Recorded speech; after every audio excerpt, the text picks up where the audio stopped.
poin H, tidak boleh mematahkan leher sebelum hewan benar-benar mati.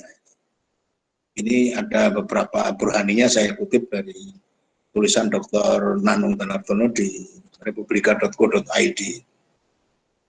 Nah, mematahkan leher sebelum hewan itu benar-benar mati, itu merupakan perbuatan yang dibenci.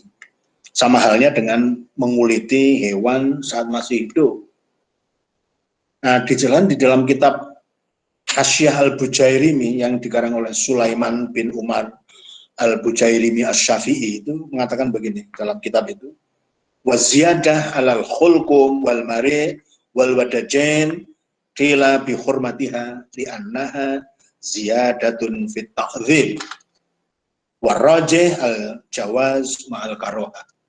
Jadi dalam kitab Al-Bujairimi itu dikatakan menyembelih hingga melebihi saluran pernapasan, saluran pencernaan, dan dua urat leher, dikatakan oleh sebagian ulama bahwa hukumnya haram. Karena apa? Karena menambah, menyakiti hewan. Namun pendapat yang rojih adalah boleh namun makruh. Jadi boleh tapi makruh. Nah, secara burhaninya, secara ilmu pengetahuan, saya kutip dari tulisan Dr. Nanung di republika.co.id itu, bahwa ketika leher itu dipatahkan sebelum hewan benar-benar mati, maka otak tidak bisa memerintahkan kepada jantung melalui sumsum tulang belakang. Maka jika pada saat hewan disembelih, kabel sumsum tulang belakang itu diputus, maka jantung akan kehilangan kontak dari otak. Akibatnya, jantung segera berhenti berdetak atau berdenyut, nah kemudian jantung tidak dapat melaksanakan tugasnya, yakni memompa darah keluar tubuh. Padahal kan harus tuntas darah itu. Nah kemudian saya baca lagi bahwa akibatnya bahwa akan ada darah dalam jumlah banyak tertahan di jaringan tubuh, dan itu menjadi stok makanan yang berlimpah bagi bakteri pembusuk, sehingga menyebabkan pertumbuhan bakteri pembusuk tidak terkendali dan daging menjadi cepat busuk. Nah, ini secara ilmu pengetahuan untuk membuktikan secara bayani bahwa tidak boleh memutus leher hewan sebelum binatang itu benar-benar mati. Ini secara pendekatan burhaninya, ilmu pengetahuannya seperti ini.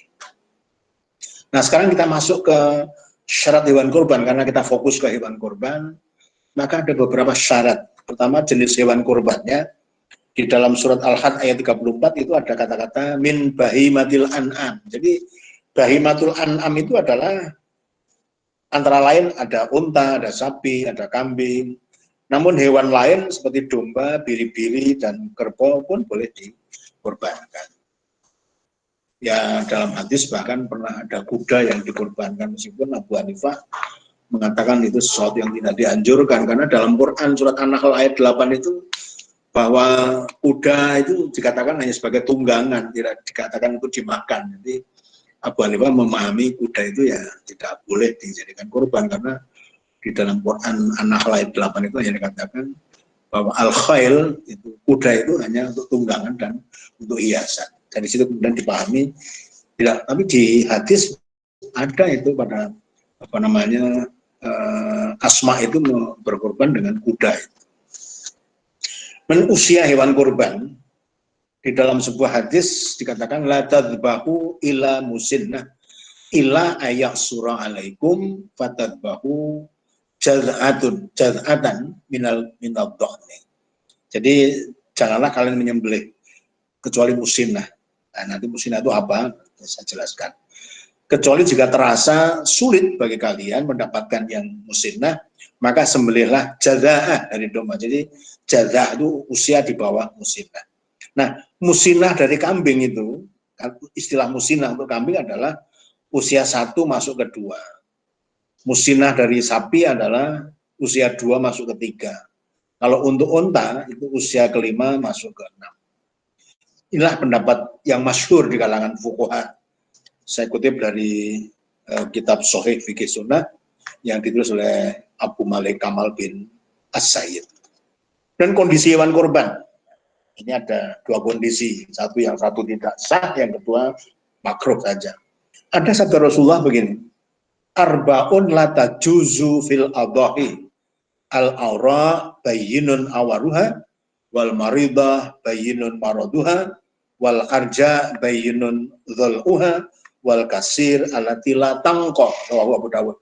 Di riwayat yang lain matanya berbunyi la tungki, tapi di dalam Abu Dawud la tangqa. Ada 4 cacat yang tidak dibolehkan pada hewan kurban. Ini dari Al-Bara' tadi. 1, buta sebelah dan jelas sekali kebutaannya, sakit dan tampak jelas sakitnya, ketika pincang dan tampak jelas pincangnya, dan 4, sangat kurus sampai-sampai tidak punya sumsum tulang. Ini hadis riwayat Abu Dawud. Nah, hadis di atas menunjukkan bahwa jika di antara 4 cacat ditemukan maka tidak sah. Karena ada kata-kata la tajuzu kan begitu. Itu oleh ulama disimpulkan tidak sah. Tetapi sementara ada kondisi hewan kurban yang cacat tapi dimakruhkan saja. Ini dalam sebuah hadis dari Ali bin Abi Thalib yang berkata, Rasulullah SAW telah memerintahkan pada kami supaya memperhatikan mata dan telinga, agar jangan sampai yang jadi hewan kurban adalah yang buta sebelah. Jangan sampai yang jadi hewan kurban adalah yang mukobalah, yang terpotong telinganya dari depan, atau pula mudabarah, yang terpotong telinganya dari belakang, atau jangan sampai telinganya berlubang, dan jangan pula ada gigi depannya ompong. Ini hadis riwayat Ahmad dan penulis kitab Sunan yang 4, ini Abu Dawud, Abu Majah, At-Tirmidzi, dan An-Nasai.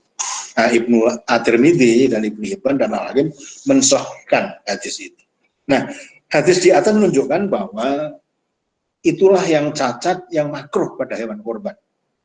Namun hal ini tetap masih membuat hewan tersebut sah untuk dikorbankan. Karena dalam hadisnya Al-Bara' tadi itu dijelaskan mengenai 4 yang membuat tidak sah. Kemudian mengenai kepemilikan hewan kurban, saya kira semua juga ini berlaku untuk semuanya, bukan hanya kurban saja. Tidak sah hewan kurban yang didapat dari cara kurang baik, misalnya curian atau hasil rampokan. Hewan kurban haruslah yang merdeka, yakni hewan yang bukan dari hasil curian dan seterusnya. Tidak sah berkurban dengan hewan hasil curian, rampokan, atau dibeli dengan uang yang mengandung riba. Bukan pula hewan titipan atau hewan gade ataupun hewan warisan yang masih terkait dengan hak-hak orang lain. Kemudian yang kelima adalah ketentuan hewan kambing, kurban kambing. Jadi seekor kambing itu hanya untuk kurban 1 orang, tetapi pahalanya boleh diniatkan untuk seluruh anggota keluarga, meskipun jumlahnya itu banyak, atau bahkan yang sudah meninggal. Ini adalah kitab Nailul Autor yang ditulis oleh Asy-Syaukani, juz 8 itu dikatakan begitu. Nah, ini dijelaskan dalam hadisnya Abu Ayyub Al-Ansari, dia berkata, kana rajulu fi ahdin Nabi sallallahu alaihi wasallam yudahi bisyati anhu wa an ahli baiti, rawahu Ibnu Majah. Pada masa Rasul ada seorang suami menyembelih seekor kambing sebagai korban bagi dirinya dan keluarganya. Jadi hadis ada, kemudian di dalam kitab Nailul Autor Asy-Syaukani itu juga dibolehkan meskipun banyak sekali, bahkan yang sudah meninggal. Jadi kalau yang sudah meninggal nggak perlu ada khusus, tapi ketika kita berkorban ya diniatkan pahalanya untuk semuanya, semua sudah tercover oleh doa itu.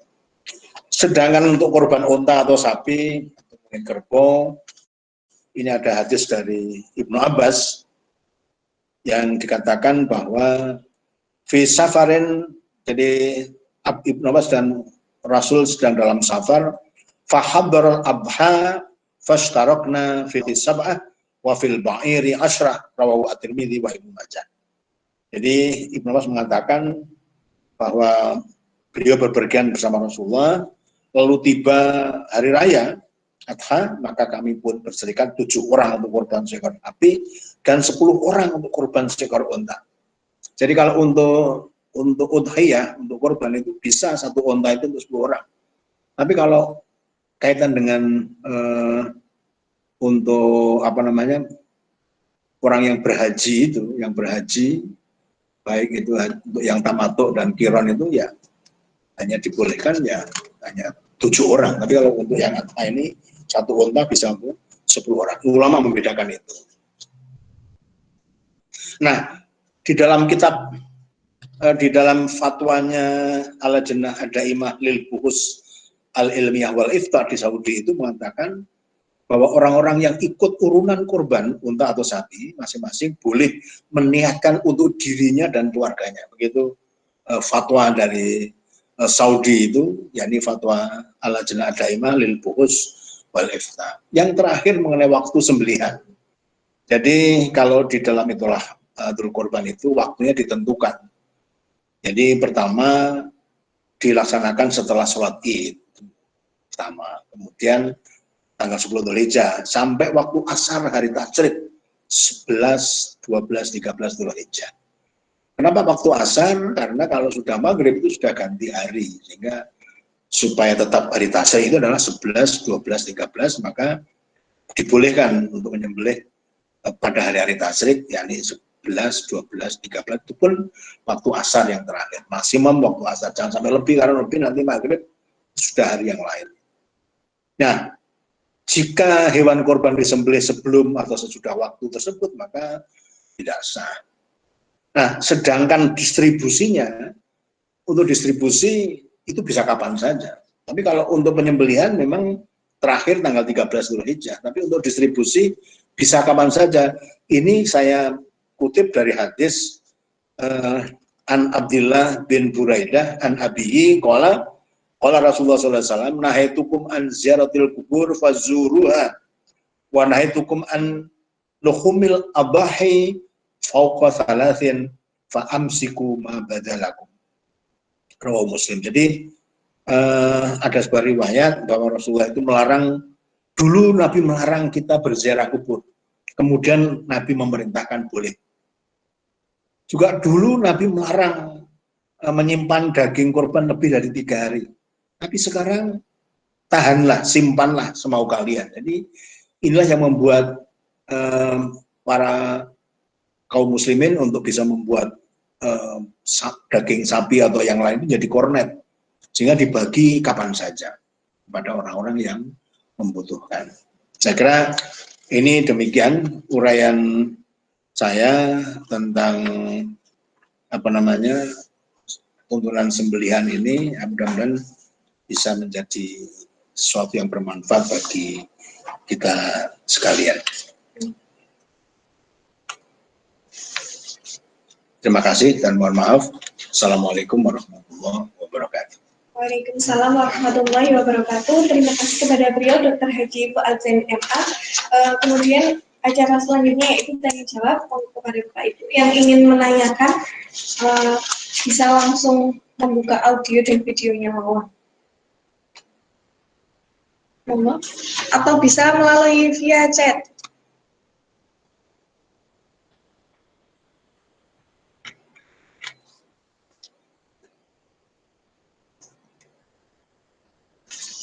Monggo Bapak Ibu sekalian, masih kami tunggu.